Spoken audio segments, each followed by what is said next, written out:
Isa na namang umaga na puno ng pag-asa mula sa salita ng Diyos.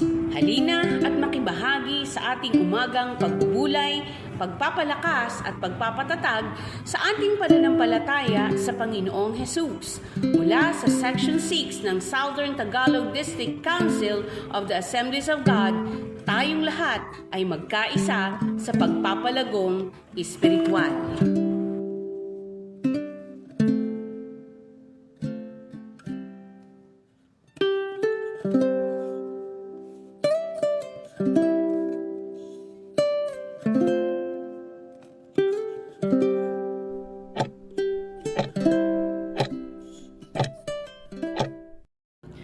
Isa pong muling mapagpalang araw sa bawat isa sa atin. Salamat sa Panginoon at ayan, tayo po ay magkakarinigan uli. Medyo busy-busyhan lang uli. At siyempre salamat sa Panginoon, sa mga kapatid po natin, kamanggagawa, mga kapastoran na kabahagi natin sa programang ito at nakakabahagi. Nakakasama natin tuwing umaga sa atin pong pagninilay-nilay at pananalangin sa isa't isa. Ayan. So, kamusta po? Matagal tayong hindi nakapagkamustahan.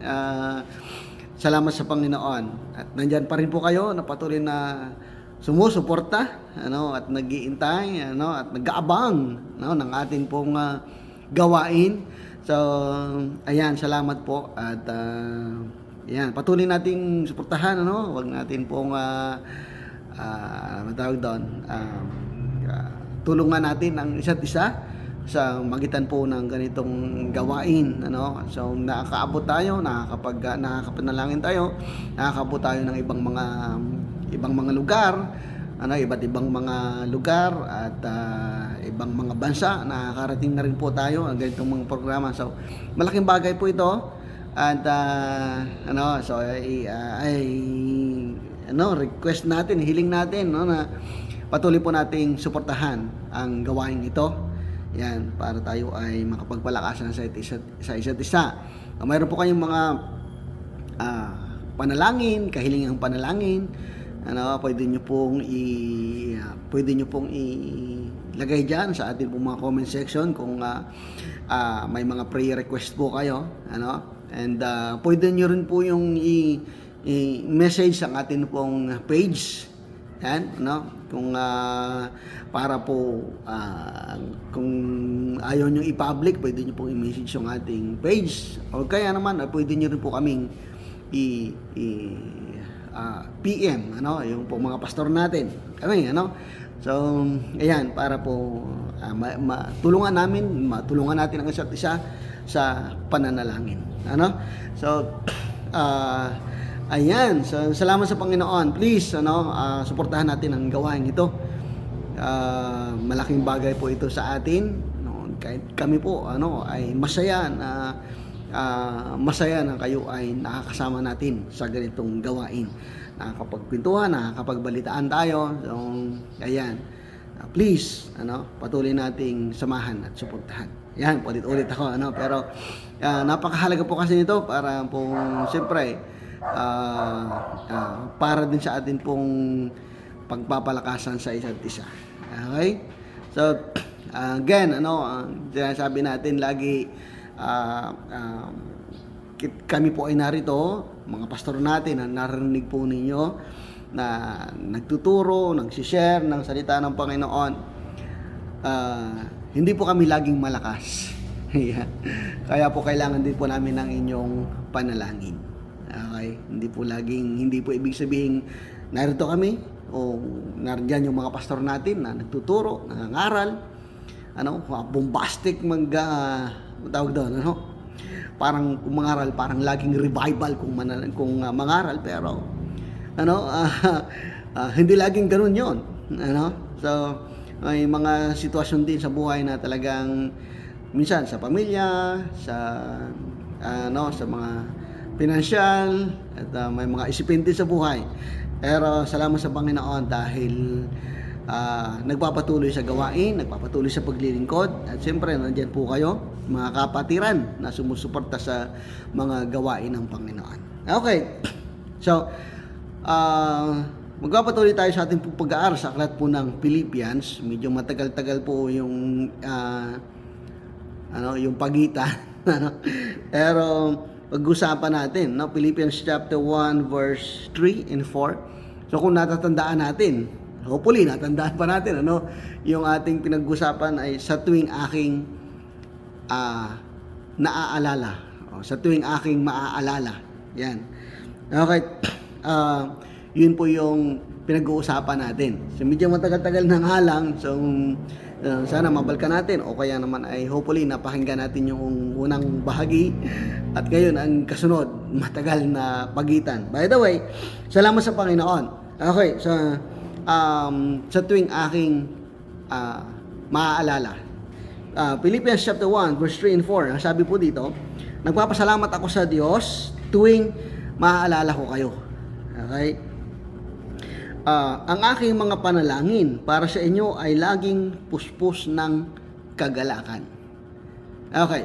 So, last time po ay pinag-usapan natin sa tuwing aking maaalala. Sa tuwing maaalala niya ni Paul, ang nagsulat ng aklat ng Pilipos o Philippians ay sulat ni Paul sa mga mananampalataya sa Philippi. Okay? So, again, yung pinag-usapan diyan ay sabi na sa tuwing aking maaalala. Okay, so nung last time po ay ang sabi doon ay nagpapasalamat ako sa Diyos sa tuwing aking maaalala. Sa tuwing aking maaalala, sa tuwing ako'y nagpapasalamat sa Diyos. Ayan. So yun nga yung challenge sa atin, sa tuwing maalaala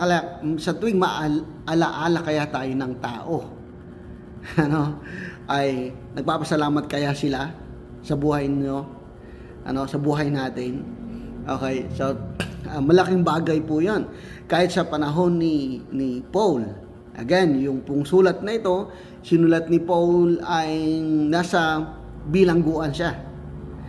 Okay, so alam naman natin, siyempre hindi naman ganun kadali ang buhay sa bilangguan.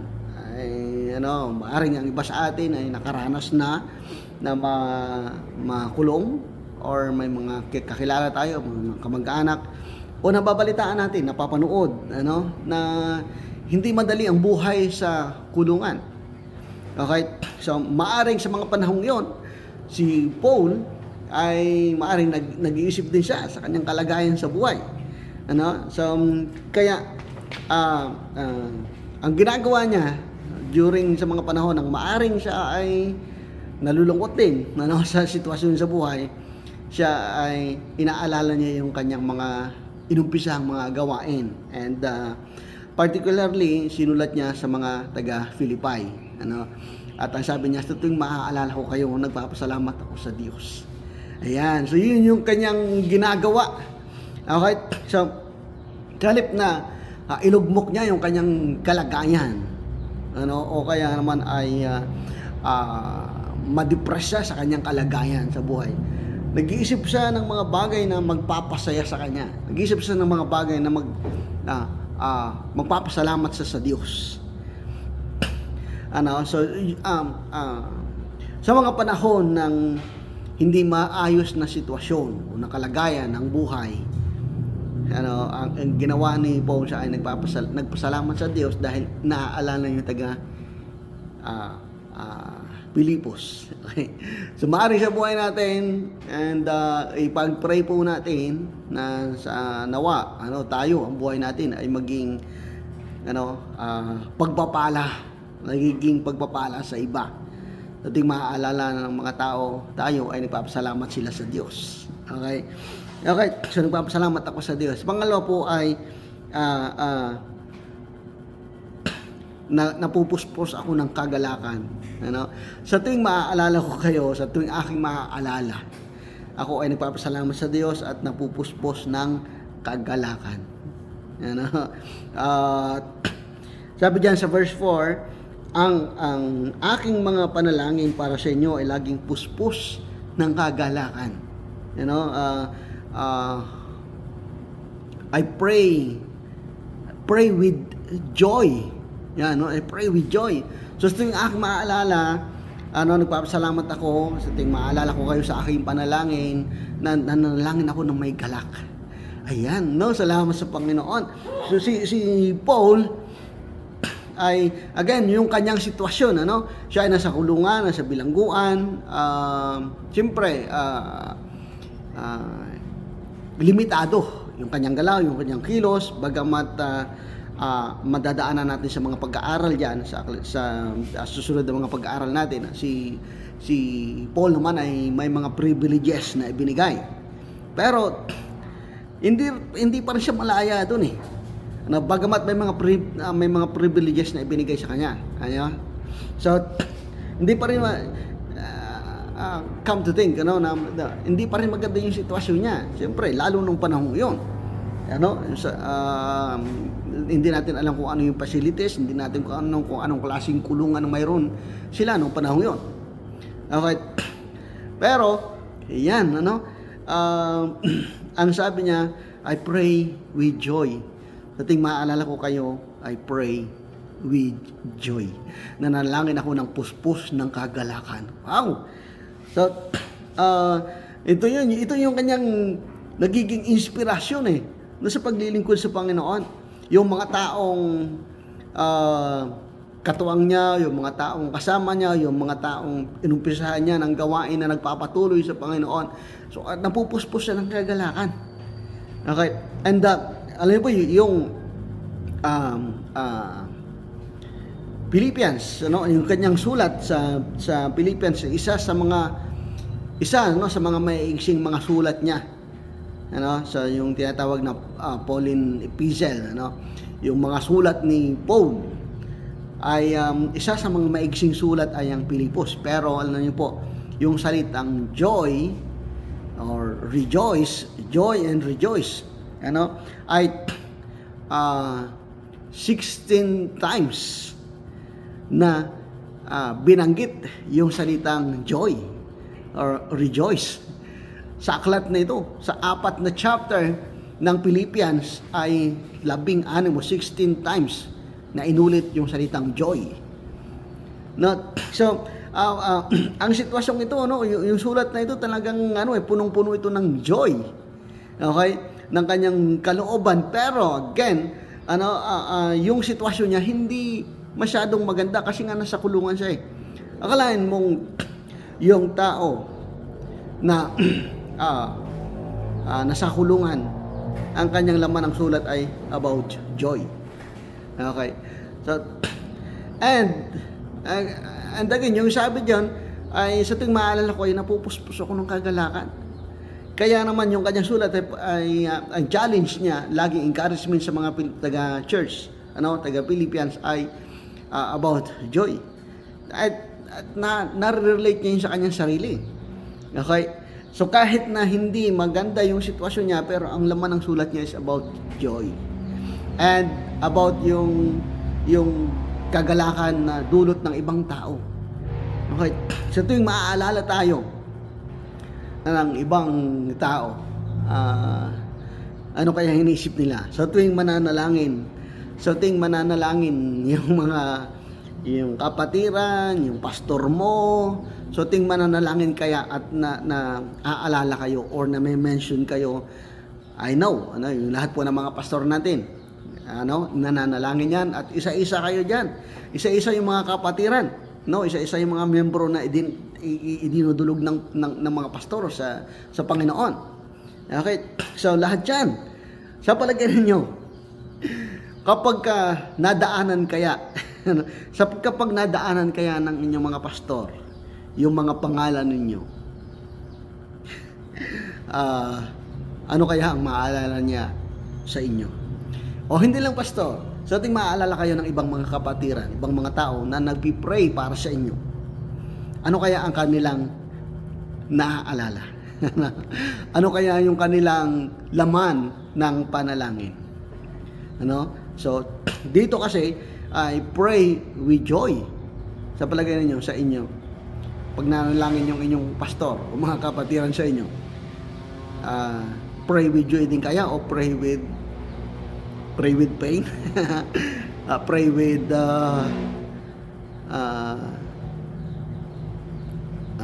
pray with hardship, pray with discouragement, ano? So kapag nanalangin kaya sila kaya ay natutuwa or nalulungkot para sa inyo.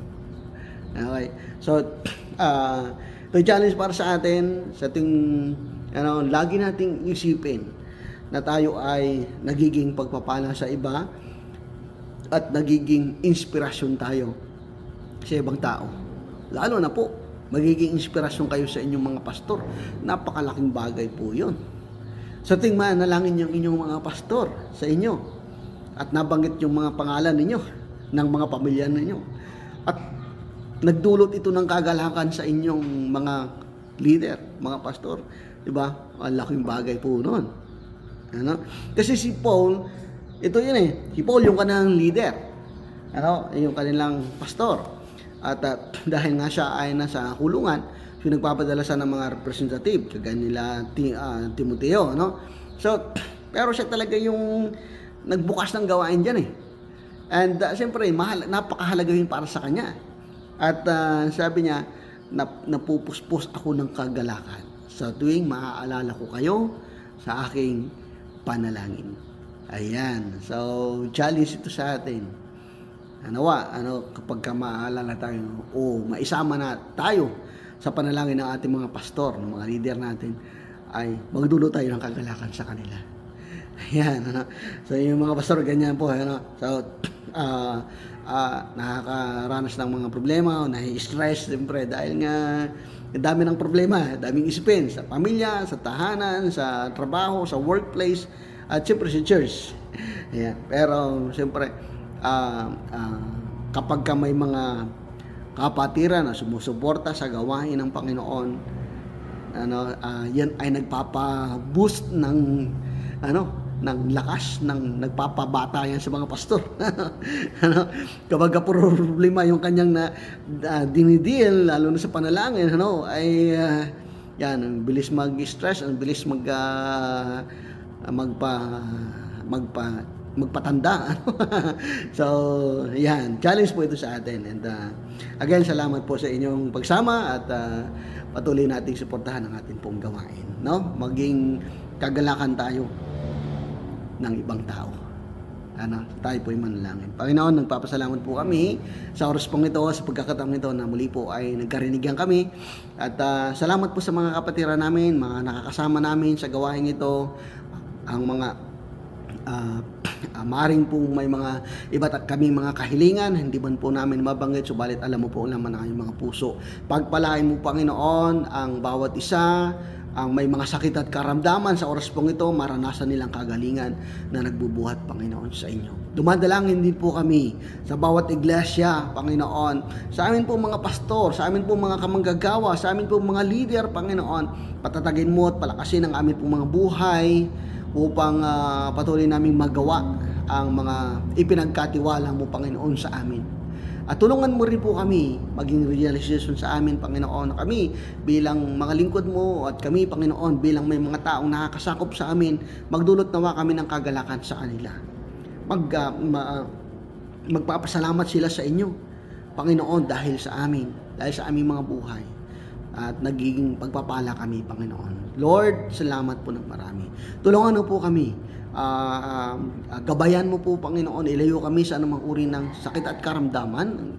Ilayo po kami, Panginoon, sa anumang problema, mga malulubhang mga sakit at karamdaman. Ilayo kami sa anumang uri ng kapahamakan.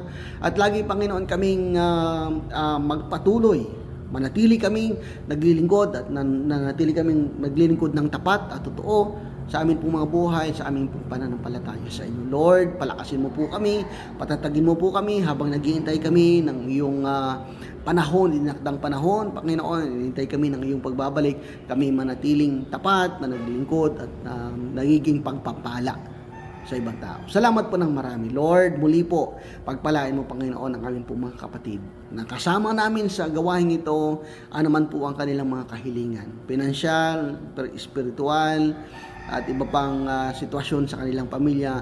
Ikaw po ang kumatag po nito, Panginoon. Salamat po ng marami. Pinagkakatiwala na po namin sa inyo ang araw na ito na punong-puno ng puspusin mo po kami ng kagalakan sa araw na ito. Itong dalangin namin sa pangalan ni Jesus. Amen. And amen. Salamat sa Panginoon and pagpalain tayo ng Panginoon. Ingat po tayo palagi. God bless us all.